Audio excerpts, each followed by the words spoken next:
கண்டிப்பாக நானும் அதை டெல்லியில் கேள்விப்பட்டேன். துபாயில் அவர் ரியல் எஸ்டேட் பிசினஸ்ல சேர்ந்துட்டாரு. மும்பையிலும் சென்னையிலும் பல வீடு இருக்கிறது. தமிழகத்தில் மும்பையில் பிறந்தாரே தவிர தமிழகத்தில் தான் அவருடைய ஒரு வேரூண்டி இருக்கிறது.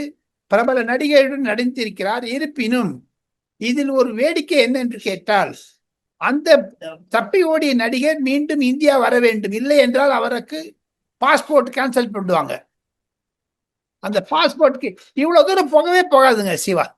இது ஒரு 4-5 நாள் இருந்துட்டு விட்டுருவாங்களே தவிர தமிழக போலீஸ் இதை முன்னெடுத்து செல்லும் என்று நம்பிக்கை இல்லை.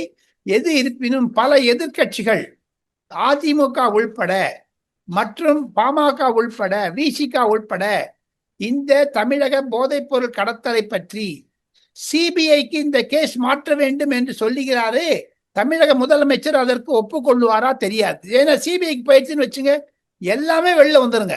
திமுக அதிமுக எதுவாக இருந்தாலும் வெளில வந்துருங்க.